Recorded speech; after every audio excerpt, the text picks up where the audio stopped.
Ce podcast vous est offert par BMW. Découvrez le futur de la conduite avec la nouvelle BMW iX3. Va-t-on marier la Belgique avec les Pays-Bas ou va-t-on marier la Belgique avec la France? Salut Baptiste. Bonjour Olivier.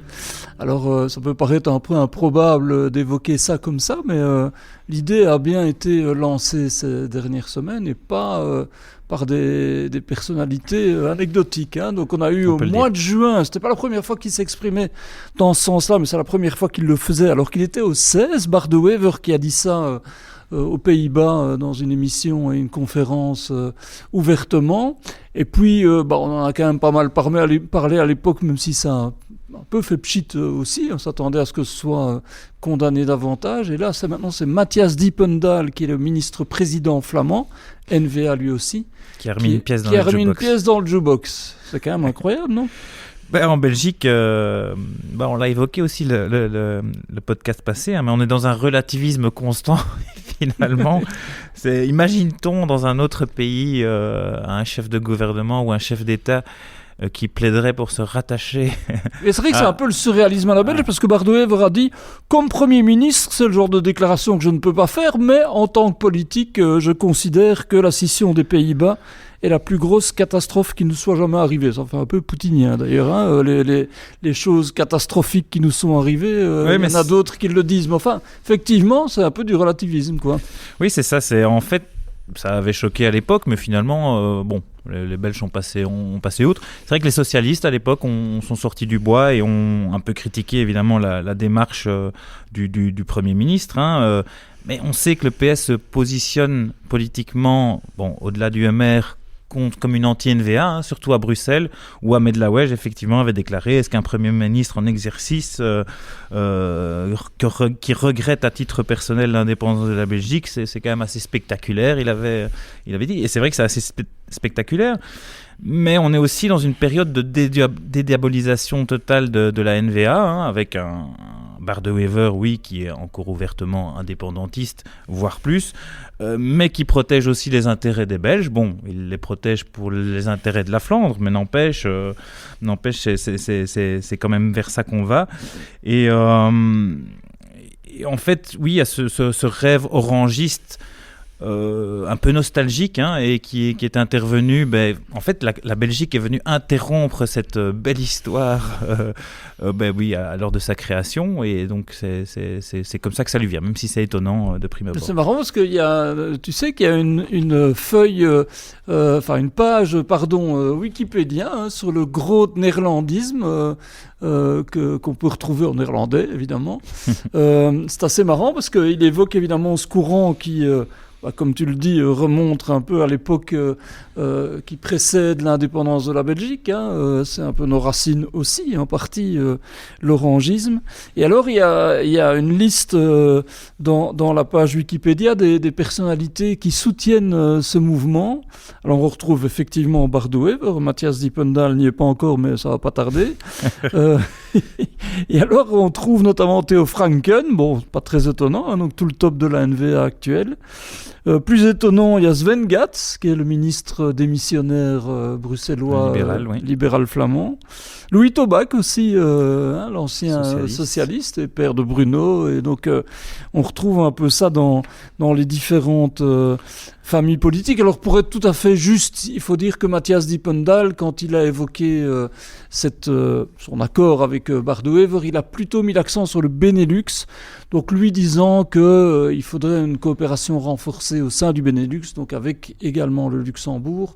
Donc, c'était une vision qui était un peu plus, qui s'inscrivait un peu plus dans quelque chose qui se fait déjà, c'est-à-dire ces coopérations-là. Mais il disait aussi, quand on observe les bouleversements géopolitiques actuels, la manière dont les États-Unis envisagent le libre-échange, la position de la Chine, il est clair que nous devons repenser nos alliances. En fait, l'idée, c'est d'être plus grand et plus fort dans le monde actuel. D'ailleurs, je pense que sur le site de Trends Tendance, justement, il y a eu un petit exercice amusant. Tout à fait. Un collègue s'est penché sur, même si ça reste un rêve fantaisiste peut-être pour certains, n'empêche, sur le papier en tout cas, et c'est assez séduisant, c'est que les Pays-Bas plus Belgique, on deviendrait le 4e exportateur mondial devant le Japon quand même, avec nos fameux ports évidemment d'Anvers et de Rotterdam. Un PIB de 1750 milliards, donc là ça nous place au-dessus de l'Espagne par exemple et juste un peu en dessous de l'Australie, mais qui dispose de beaucoup de ressources naturelles évidemment. Par contre, c'est seulement 30 millions d'habitants, donc avec une richesse par habitant qui est là à un niveau comparable à l'Allemagne. Donc il faut quand même s'en rendre compte. Si on y ajoute le Luxembourg, évidemment, on est encore plus haut. On pourrait en fait bouleverser les équilibres mondiaux, parce que sans blague, je veux dire, ça veut dire qu'il y avait un de nos collègues flamands de Trends, lui aussi, qui disait, dans un cas comme ça, on pourrait même faire partie du G7, en fait, peut-être. Le Benelux, ce serait pas mal. Ça nous donnerait effectivement, comme dit Diependal dans son interview, peut-être des coups des franges pour avoir davantage de moyens dans un monde qui change. On pourrait être pour, en fait. Oui, mais c'est ça qui est séduisant, mais ça, on peut l'évoquer à la fin sur la fin de ce podcast, et pourquoi en fait une idée est aussi séduisante en ce moment. Mais là il y avait aussi cette fusion aussi avec le Luxembourg, pas sûr qu'ils veulent, de par leur côté indépendantiste. Enfin, en fait la faisabilité c'est ça qui est marrant, c'est que je citais tout à l'heure des personnalités quand même, et non des moindres, qui soutiennent ça en Flandre. Il faut quand même reconnaître que dans l'absolu, ça ne vit pas beaucoup dans la population. Les Flamands et les Hollandais, enfin les Néerlandais, sont en milieu les uns des autres. Il y a pas oublier qu'il y a une rupture, une fracture religieuse aussi, le protestantisme qui nous sépare. Et donc dans la population en Flandre, un propos comme celui de Bardoever, il est un peu lunaire en fait. Il se demande pourquoi est-ce qu'on irait se marier avec les Pays-Bas. Il n'y a pas la même fascination des Flamands pour les Hollandais que des Wallons pour les Français par exemple. Donc ça paraît relativement improbable, même si ça peut être séduisant sur le plan théorique. Oui, c'est ça. Mais si on compare la France, évidemment l'influence française sur la Wallonie est énorme, de par plutôt une influence on va dire culturelle, médiatique. Combien de gens peuvent citer un ministre français mais pas un ministre du gouvernement wallon. C'est un exemple qui est pris souvent qui est pris souvent. Après, il me semble, moi, de mon point de vue, que cette idée de rattachisme à la France vit beaucoup moins qu'une certaine époque. On sait qu'il y a des députés comme Pierre-Yves Dermagne qui sont rattachistes ouvertement. Après, moi, c'est juste pour la blague, mais il me semble que depuis une certaine demi-finale de Coupe du Monde, le rêve de se rattacher à la France est très, très, très éloigné de la préoccupation des Belges francophones. Voilà. Mais c'est vrai que le rattachement... Allez, quand on a une déclaration comme celle de Bardoever, qui est quand même Premier ministre et qui évoque même de manière théorique un rattachement aux Pays-Bas, il fut un temps... ça aurait provoqué un séisme. Tout le monde se serait indigné du côté francophone. On parle quand même de se rattacher. On deviendrait une minorité de chez minorité au sein d'un pays parlant néerlandais. Bon, j'ai vu que certains diraient au moins on serait une minorité protégée en faisant référence à la périphérie où les droits sont souvent remis en cause par le gouvernement flamand. Mais enfin bon, ok, mais ça reste quand même une idée assez choquante d'une certaine manière. En tout cas un rééquilibrage majeur, et effectivement il y a des rattachistes en Wallonie qu'on n'entend plus. À l'époque c'était quand même des courants qui étaient assez forts au sein du PS et du MR, donc pas le moindre. Donc aujourd'hui, alors évidemment on peut se dire que le modèle de nos voisins est un peu moins séduisant, vu qu'ils ont opté un peu pour une voie à la belge avec blocage politique, parti en décomposition. Si on veut une grosse dette aussi, c'est pas mal. Voilà, grosse dette. Donc avant la fascination c'était un peu le système majoritaire français avec l'éloquence et les gens et la clarté des choix politiques. Aujourd'hui c'est le même bazar que chez nous. Donc c'est vrai qu'on n'a plus rien à gagner finalement. Voilà, il y a plus la même fascination sans doute. On sait aussi que le blocage budgétaire en France pourrait mener à des dérives qui sont autrement plus préoccupantes avec les extrêmes qui sont en tête dans les sondages en cas de législative ou de présidentielle. Donc voilà, c'est plus la même chose, mais c'est étonnant de voir qu'il n'y a pas eu de riposte. Rappelle-toi que quand il y a eu des crises institutionnelles en Belgique, il y en a qui avaient inventé un corridor qui rejoignait Rode-Saint-Genèse à la région, la Wallonie à la région bruxelloise par Rode-Saint-Genèse. genèse pour dire comme ça on va faire la fameuse fédération Wallonie-Bruxelles dont on parle aujourd'hui. Donc les temps changent, c'est étonnant, mais ça rejoint le relativisme dont tu parlais. Oui, c'est ça, et je pense qu'on en a tellement vu avec la politique belge, et notamment ces séquences indépendantistes à la fin des années 90, début 2000, où ça a vraiment vécu. Bon, là, on est sur une autre séquence, même si on sait que les vœux de la NVA et de Bart De Wever sont le bien-être et la prospérité flamande, on est loin des querelles, mine de rien, de cette époque-là. Alors pourquoi est-ce que ça reviendrait au goût du jour, une alliance comme ça avec les Pays-Bas, voire le Benelux?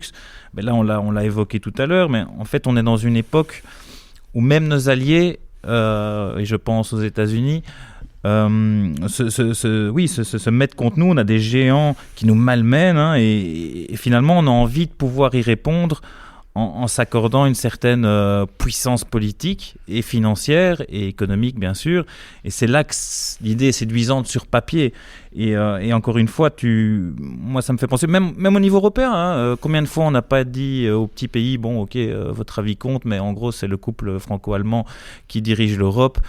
Un dossier maintenant, comme Euroclear par exemple, avec Bart De Wever, qui bloque pour l'instant tout seul les avoirs russes. Est-ce que la Belgique va pouvoir bloquer longtemps en tant que petit pays de l'Union européenne, avec tous les autres pays autour d'elle? On aurait été plus fort si on avait été le Benelux là, sans doute qu'on nous aurait moins embêtés. Il y a un peu une question de puissance, hein. Alors c'est vrai qu'on parle d'un monde qui change et du retour des empires, hein, finalement. Ça s'inscrit dans cette ligne-là aussi, que ce soit évidemment les États-Unis, la Chine, mais aussi la Turquie, l'Iran, enfin tant de pays qui deviennent un peu des puissances régionales. Donc je dis pas qu'il y a ce rêve-là. Enfin, je reprends mon petit papier sur le gros néerlandisme, hein, donc le courant dans lequel ça s'inscrit. On retrouve quand même aux Pays-Bas quelqu'un comme Geert Wilders, qui était l'homme fort des Pays-Bas jusqu'aux récentes élections. Thierry Baudet, qui était aussi un des représentants de l'extrême droite. Bon, il y a Tom Van Grieken, qui est le patron du Vlaams Belang. Donc, ça montre aussi dans quoi ça s'inscrit. C'est-à-dire que quand on parle de rêve de puissance, c'est quand même des gens qui ont une vision assez autoritaire, assez tranchée. Alors, évidemment, elle est contestable à beaucoup d'égards, cette vision-là, mais elle a un peu le vent en poupe, un peu partout. C'est-à-dire ces gens qui se disent on doit prendre l'ascendant, devenir plus fort. Oui, après... Avec une idée qui est improbable, hein, mais ça montre quand même aussi dans quoi ça s'inscrit. Donc séduisant et en même temps un peu repoussant. Oui, c'est ça, mais après on peut aussi voir ça, et Matthias Diependahl l'a évoqué, comme une coopération économique et politique. Et là, évidemment, le Benelux fonctionne à plein régime, hein. Je crois que Bart De Wever a déjà vu ses confrères à 2 ou 3 reprises, ce qui est quand même beaucoup en à peine un an de reine de l'Arizona. Donc là, c'est clairement quelque chose qu'il faut pousser. Voilà, au-delà de l'Union européenne qui doit être fort face au bloc chinois, face au bloc russe, face au bloc états-unien, là, on doit répondre, nous, à l'intérieur de cette Europe, peut-être par une coopération plus grande d'entre certains pays, en l'occurrence ici le Benelux. À l'époque, on a pu le décrier pour d'autres choses, mais Charles Michel, quand il était Premier ministre, avait créé un axe très fort de la même nature entre la Belgique, les Pays-Bas et le Luxembourg. À l'époque, c'était Mark Rutte, je crois, qui est maintenant le secrétaire général de l'OTAN. C'était Xavier Bettel, je pense, au Luxembourg. Donc ils avaient une relation très proche, qui était même d'ailleurs une relation d'amitié sur le plan personnel. Et c'est vrai que là, ce que tu dis est intéressant, c'est que dans ce sens-là, je parlais tout à l'heure de laboratoire pour l'Europe, mais c'est vrai, c'est un endroit qui est à la croisée des cultures, des chemins économiques, et qui peut servir de test et d'un endroit où pourraient se créer, se forger des consensus. D'abord des consensus au niveau européen, qui pourraient notamment servir au niveau des sommets. Alors pour les champions, ça serait que c'est un autre élément important, mais ça que moi je situe plus au niveau européen au sens large, c'est-à-dire que des coopérations renforcées, on en a besoin, et au niveau économique, on a besoin d'entreprises qui travaillent ensemble, qui créent des champions pour concurrencer des des Google, des OpenAI, des Amazon et que sais-je. Alors, on en est sans doute encore loin, mais ça montre que ensemble on est plus fort. C'est quand même un mot d'ordre qui a du sens aussi. Oui, c'est ça, et c'est pour ça que ce sujet vit. Mais en tout cas, merci Olivier en tout cas. Merci Baptiste, et alors rattachons-nous à l'un ou l'autre, on verra, mais sans doute pas demain. Non. Merci à tous.